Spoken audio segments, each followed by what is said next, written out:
नमस्ते दोस्तों और एक नए वीडियो में आप सभी लोगों का फिर से स्वागत है। दोस्तों अगर आप लोग आईसीआईसीआई बैंक से टू व्हीलर लोन लेना चाहते हो तो ये वीडियो आपके लिए। आज के इस वीडियो में मैं आप लोगों को ICICI bank to wheeler loan की एलिजिबिलिटी क्राइटेरिया के बारे में डिटेल में एक्सप्लेन करूंगा। लोन अप्लाई करने के लिए आपके पास कौन कौन सी मैंडेटरी डॉक्यूमेंट्स होनी चाहिए, आपका मिनिमम एज क्या होनी चाहिए, मैक्सिमम एज क्या होनी चाहिए, लोन को चुकाने के लिए आपको कितना टाइम मिल जाएगा, यानी कि आप यहाँ पे मिनिमम और मैक्सिमम कितने महीने का आप यहाँ पे टेन्योर बना सकते हैं। साथ ही रेट ऑफ इंटरेस्ट यहाँ पे कितने लगने वाली है, कौन कौन सी चार्जेस आपको देना पड़ेगा, ये पूरी तमाम जानकारी दूंगा आज की इस वीडियो में। तो गाइस अगर आप लोग इंटरेस्टेड हो आईसीआईसीआई बैंक से, अगर आप लोग टू व्हीलर लोन लेना चाहते हो तो इस वीडियो को बिना स्किप के अंत तक जरूर देखिएगा। तो चलिए गाइस बिना टाइम वेस्ट करके आज का वीडियो शुरू करते हैं।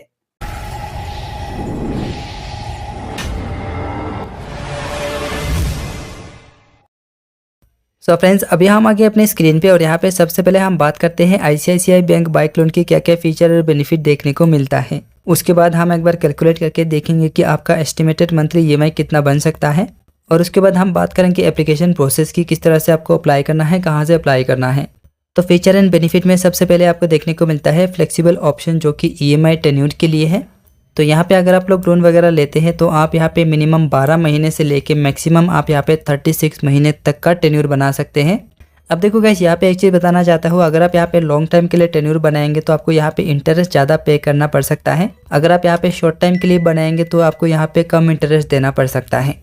दूसरा चीज़ की अगर हम बात करें एलटीवी रेशो की, तो यहाँ पे लिखा हुआ है LTV ratio up to 100% of on road price, यानी कि जो भी व्हीकल आप यहाँ पे लेने जा रहे हैं उसका जितना भी ऑन रोड प्राइस होगा, 2 लाख हो, 4 लाख हो, 5 लाख हो, 20 लाख हो, जितना भी होगा उसका आपको 100% तक एलटीवी रेशो मिल सकता है।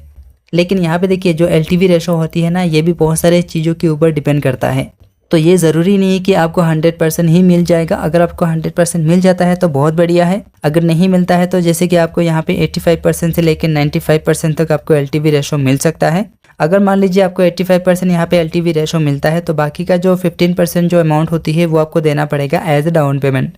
रेट ऑफ इंटरेस्ट की अगर हम बात करें, यहाँ पे स्टार्ट हो जाता है आपका 10.25% से। अब देखो गाइस यहाँ पे जो रेट ऑफ इंटरेस्ट होती है ना, ये बहुत सारे फैक्टर्स के ऊपर डिपेंड करके यहाँ पे लगाया जाता है। ये डिपेंड करता है आपका क्रेडिट वर्थिनेस क्या है, क्रेडिट हिस्ट्री कैसा रहा है, आप कौन सी लोकेशन से ये लोन अप्लाई कर रहे हैं, उसके अलावा कौन सा व्हीकल ले रहे हैं, कौन सी सेगमेंट का व्हीकल ले रहे हैं। ये काफ़ी सारे चीज़ों के ऊपर डिपेंड करता है। बहुत सारे चीज़ों के ऊपर डिपेंड करके आपका जो रेट ऑफ इंटरेस्ट है ये 12 भी हो सकता है, 13 भी हो सकता है, 15 भी हो सकता है, 18 भी हो सकता है। उसके अलावा अगला चीज़ यहाँ पे देखने को मिलता है finance available for electric two wheeler. तो अगर आप पेट्रोल का लो या फिर इलेक्ट्रिक का लो, दोनों के केसेस में आपको यहाँ पे लोन वगैरह मिल जाता है। उसके अलावा एक चीज़ यहाँ पे देखने को मिलता है मिनिमल डॉक्यूमेंटेशन, यानी कि यहाँ पे लोन अप्लाई करने के लिए उतना डॉक्यूमेंटेशन का ज़रूरत नहीं होता है। बहुत कम डॉक्यूमेंटेशन में यहाँ पे आपका लोन जो है वो अप्रूव हो जाता है।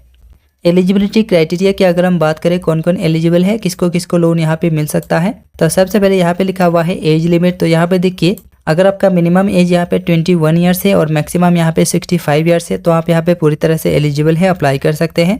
उसके अलावा एम्प्लॉयमेंट की अगर हम बात करें, अगर आप यहाँ पे सैलरीड पर्सन हो, किसी कंपनी में आप काम कर रहे हो एज ए सैलरीड पर्सन, तो आपको लोन वगैरह मिल जाएगा। उसके अलावा अगर आप यहाँ पे सेल्फ एम्प्लॉयड हो, अगर आप किसी भी तरह का प्रोफेशनल हो या फिर आप किसी भी तरह का बिजनेस कर रहे हो तो आपको यहाँ पे लोन वगैरह मिल जाएगा। क्रेडिट स्कोर की अगर हम बात करें तो यहाँ पे लिखा हुआ है नो हिस्ट्री। अगर आपका क्रेडिट हिस्ट्री नहीं है फिर भी आपको यहाँ पे लोन वगैरह मिल जाएगा। उसके अलावा अगर आपका क्रेडिट स्कोर जो है ना वो 700 है या फिर 700 से ज़्यादा क्रेडिट स्कोर है तो यहाँ पे आपको बहुत जल्दी लोन वगैरह मिल सकता है। उसके अलावा हम बात करते हैं नेशनलिटी का, तो नेशनलिटी में यहाँ पे लिखा हुआ है इंडियन। अब देखो यहाँ पे जो मैक्सिमम एज रखा गया है 65 ईयर्स, उसके पीछे एक छोटा सा कंडीशन है। कंडीशन ये है कि यहाँ पे लिखा हुआ है maximum age at loan maturity time. अब देखो जो भी आप यहाँ पे लोन वगैरह लेंगे वो लोन खत्म होने तक आपका एज यहाँ पे रहने वाली है 65 ईयर्स। तो 65 ईयर से ज़्यादा नहीं होनी चाहिए लोन मैच्योरिटी डेट के टाइम पे। तो देखो अगर आप लोग यहाँ पे 3 साल का लोन टेन्योर बनाना चाहते हो तो मिनिमम एज आपका यहाँ पे रहने वाली है 62 ईयर्स। अगर आपका एज यहाँ पे 62 ईयर्स है तब जाके आप यहाँ पे 3 साल का टेन्योर बना पाएंगे। तो मैच्योरिटी डेट में आपका यहाँ पे एज जो है ना वो 65 ईयर्स हो जाएगा और यहाँ पे क्राइटेरिया भी पूरा हो जाएगा।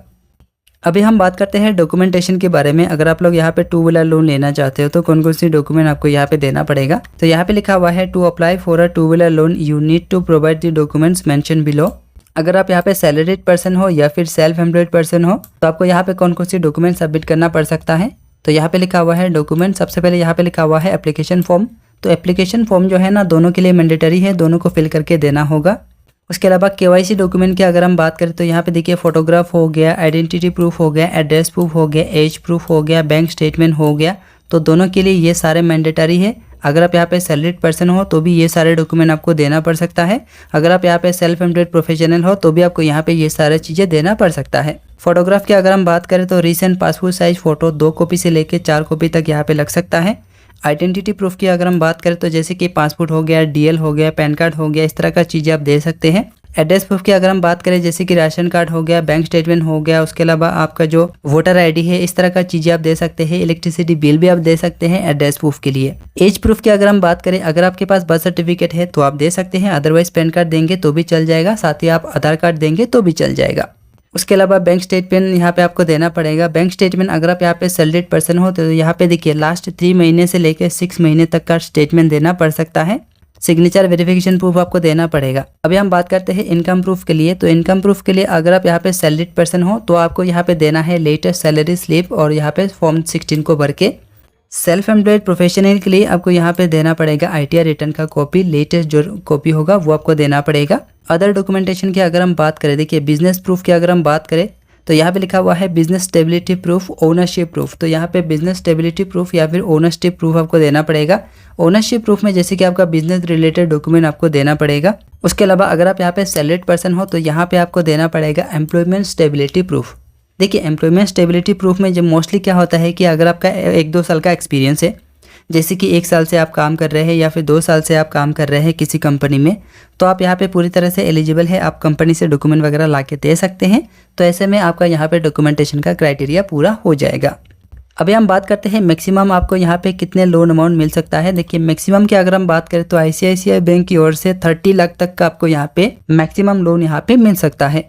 उसके अलावा अगर हम यहाँ पे फीस एंड चार्जेस के बारे में बात करें, जैसे कि प्रोसेसिंग चार्जेस हो गया, फोरक्लोजर चार्जेस हो गया, और भी छोटे छोटे जैसे कि स्टैम्प ड्यूटी हो गया, EMI बाउंस का चार्जेस हो गया, जो पिनल चार्जेस होती है, इस तरह का चार्जेस यहाँ पे देखने को मिल सकता है। ये सारी चीज़ें आपको तब पूछना है जब आप यहाँ पे लोन अप्लाई करने जाएंगे, तो वो सारी चीज़ें आपको एजेंट को पूछ लेना है। अगर आप यहाँ पे ऑनलाइन कर रहे हैं तो आपको यहाँ पे एजेंट को पूछ लेना है। आप यहाँ पे हेल्पलाइन नंबर पे कॉल करके भी पूछ सकते हैं।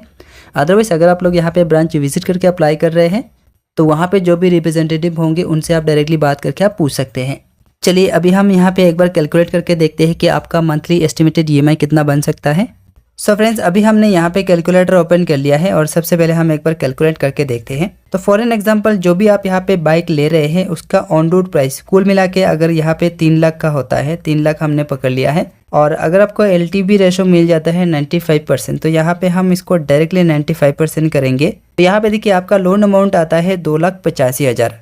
तो यहाँ पे देखो, यहाँ पे हमने 2,80,000 कर लिया है क्योंकि ये सिलेक्ट होने में बहुत ज़्यादा दिक्कत हो रहा है।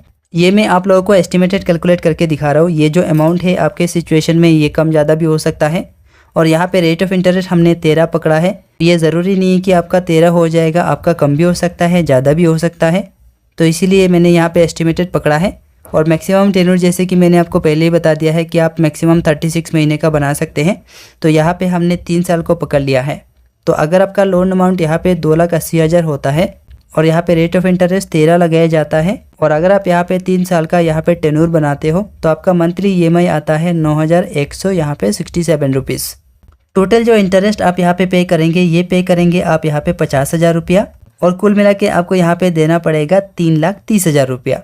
तो आप अपने हिसाब से यहाँ पे लोन अमाउंट पकड़ सकते हैं और यहाँ पे रेट ऑफ इंटरेस्ट पकड़ सकते हैं, और यहाँ पे आप अपने हिसाब से टेन्योर बना के आप यहाँ पे कैलकुलेट करके देख सकते हैं कि आपका मंथली EMI कितना बन सकता है। चलिए अभी हम बात करते हैं अप्लाई कैसे करना है। देखिए अप्लाई करने के लिए आप डायरेक्टली ऑनलाइन भी अप्लाई कर सकते हैं, अदरवाइज डायरेक्टली आप जो है ना ब्रांच विजिट करके भी अप्लाई कर सकते हैं। अगर आप लोग को ऑनलाइन अप्लाई करने में दिक्कत आ रहा है तो मैं आप लोग को सजेस्ट करूँगा कि आप लोग ब्रांच में जाइए, जो भी वहाँ पे रिप्रेजेंटेटिव अवेलेबल होंगे उनसे बात करके सारी चीज़ें समझ के आप यहाँ पे अप्लाई कर पाएंगे।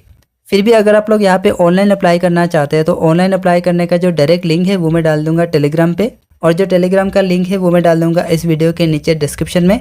तो टेलीग्राम ज्वाइन नहीं किया है तो टेलीग्राम ज्वाइन कर लीजिएगा। दोस्तों जैसे आप यहाँ पे लिंक पे क्लिक करेंगे आप चले आएंगे इस वाले ऑफिशियल पेज पे।